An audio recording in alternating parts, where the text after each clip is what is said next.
Trump wants to take over Greenland, Canada, and now the Gaza Strip. He's like everyone at 2 a.m. drunk ordering off Amazon. I'm gonna add Gaza Strip to a cart. I want Gaza Strip.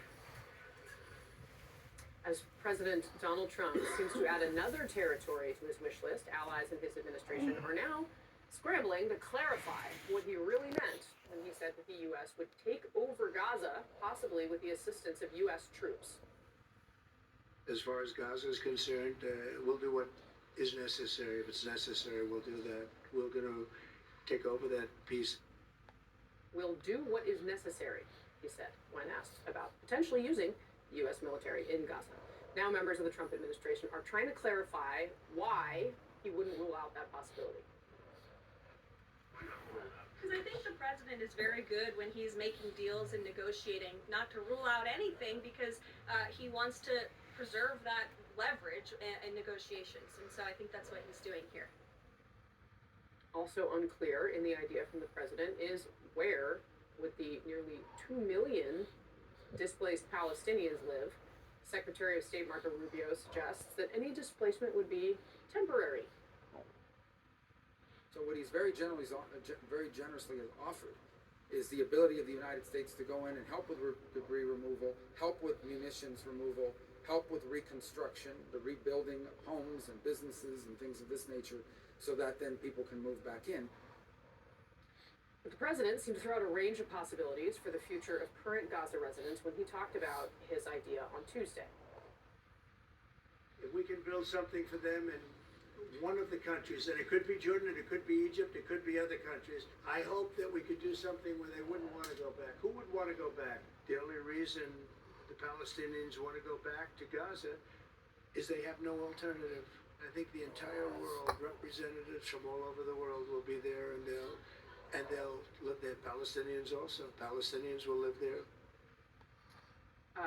Jonah Goldberg, the degree to which that this, we've learned in the last 24 hours about how this wasn't thought through.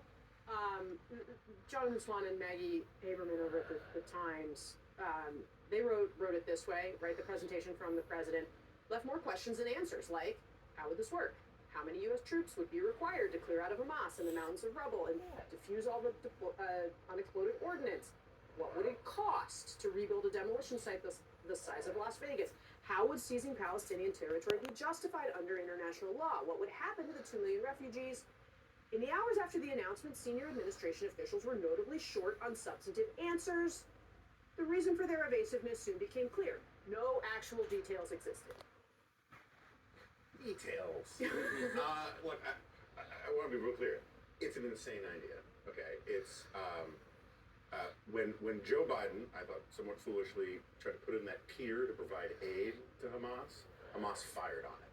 Right, the idea that you're going to be able to do something like this with boots on the ground and not have Americans lose their lives, which is pretty explicitly what J.D. Vance and these guys were saying America is going to be done with, right? I mean, we can go down a long list. It's a piñata. You can hit it from any angle and get some reward.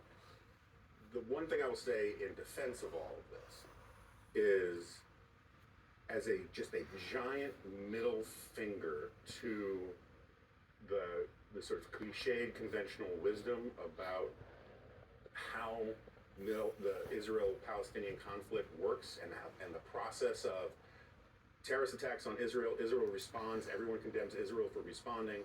And then we need a peace process and aid to flow in to build back up Gaza all over again. And then the cycle repeats. And the whole two-state solution process, what this does is just says, yeah, we're not thinking along those terms anymore. And that's not a bad thing, Tom, by my way of looking at this stuff. The October 7th attack deserves terrible consequences for Hamas.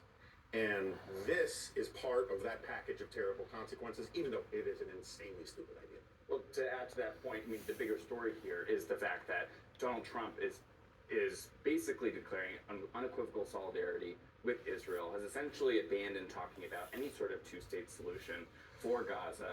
And you saw even Netanyahu yesterday, throw a little bit of an elbow to Joe Biden and basically say, now there's no daylight between our two countries. And this will keep the crazy right-wing members of Netanyahu's coalition in for another year. So it's a huge political gift on that front. So that was the smile on his face. Yeah, throughout I mean, the I don't think Netanyahu wants America to take over Gaza either. But he'll play along. Yeah. All right.